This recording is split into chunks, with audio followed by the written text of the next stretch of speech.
আমি বলেছি যে শিক্ষা নিয়ে আমাদের ক্রাইসিস ছিল, সেটা আমরা মিট আপ করেছি, এখন আমরা ডিল করছি কোয়ালিটি নিয়ে, এখানে ঘাটতি আছে। খাবারের ক্রাইসিস ছিল, সেটা আমরা মিট আপ করেছি, এখন ডিল করছি নিউট্রিশন নিয়ে, বাট ঘাটতি আছে। এটা আমরা দ্বিতীয় প্রজন্মের সমস্যা ডিল করছি, মানে ঘাটতি এখনো আছে, বাট দ্বিতীয় প্রজন্মের সমস্যা যে গেছি, that is an indications of development. That's what I said. ওই ডেভেলপমেন্ট আপনারা করেছেন ঘরে ঘরে প্রশ্নপত্র দিয়ে, ঘরে ঘরে চাকরি না দিয়ে ঘরে ঘরে প্রশ্নপত্র দিয়ে। এটা কি সত্যি তো? আরে প্রশ্নপত্র পাওয়া গেছে, দোকানদারি বলছে যে 100 প্রশ্নপত্র দিব, সাথে ভাইবারটাও দিব কিনা, মানে এমন এক অবস্থা হয়ে গেছে। ফুড ইয়ের কথা বলেছেন, পুষ্টির কথা বলেছেন, ওনারা বলেছেন যে 10 টাকা কেজিতে চাল খাওয়াবেন, আর এখন 1001 টাকায় গুলশানে বাড়ি দিচ্ছেন। তো দিচ্ছেন তো, ডেভেলপমেন্ট তো হচ্ছে। যে কথা ছিল যে ওনারা জনগণকে শান্তির ঘুম উপহার দিবে, এখন দিচ্ছে আতঙ্কের ঘুম। গোয়াল ভরা গরু, নদী ভরা মাছ, আর এখন আপনার বিমানবন্দর ভরা সোনা আর নদী ভরা লাশ, এই তো উপহার দিচ্ছেন। আর তাদের কাছ থেকে কি প্রত্যাশা করবেন?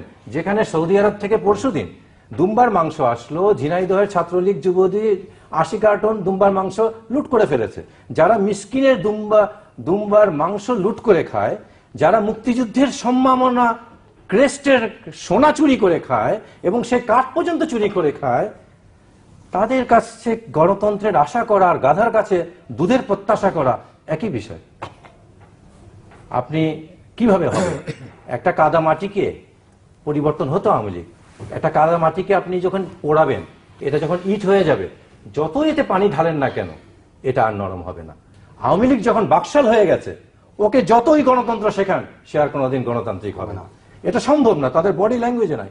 ইভেন আপনি যদি আজকে সাহারা মরুভূমিও আওয়ামী লীগকে 5 বছরের জন্য শাসনভার দিয়ে দেন, আমি নিশ্চিত 5 বছরের মধ্যে সাহারা মরুভূমি বালির সংকট দেখা দিবে।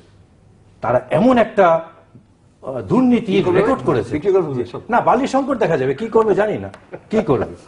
তো এখন শুধু রাস্তায় সুটবুট পরে মন্ত্রী মহোদয় ফিটনেস বিহীন গাড়ি ধরলেই হবে না, এই ফিটনেস বিহীন মন্ত্রীদেরও ধরতে হবে, না হলে তো আপনার সুশাসন আসবে না। জনগণ চাচ্ছে ফিটনেস বিহীন মন্ত্রীদেরকে ধরতে। একটা কথা আছে, তেলাপোকা বোধহয় মাথা কাটা ছাড়াও 10 দিন নাকি বাঁচে। তো এদের যে অবস্থা হয়ে গেছে আওয়ামী লীগের রাজনীতি, এই মাথাহীন রাজনীতি, মাথা কাটা ছাড়া কতদিন বাঁচবে সেটা আপনার প্রশ্ন থেকে বোঝা যাচ্ছে। আর 5 বছর বাঁচবে না, আর কত বছর বাঁচবে। এখন জনগণ এটাই দেখতে চাচ্ছে যে তারা কতদিন বাঁচতে পারে। এই তাদের সমস্যাটা হয়ে গেছে যে ইলেকশন দিবে কি দিবে না, এটা সমস্যাটা হয়ে গেছে। যখন একটা কথা আছে প্রবাদ, যে লেজ যদি থাকে খড়ের, ভয় থাকে আগুনের। যে লেজটা তো তাদের খড়ের, তারা আগুনের ভয় পাবেই। আজকে বুদ্ধিজীবীদের পর্যন্ত তারা মিছিল মিটিং করতে দিচ্ছে না, সংসদ ভবনে মানববন্ধন করতে দিচ্ছে না। মনে করছে তারাই বোধহয় দেবপ্রিয়, জামিলুর রেজা চৌধুরী, এরা বোধহয় সরকারের পতন করিয়ে দিবে। এত ভয় তাদের হয়ে গেছে জনগণ। সমরে জল করিম।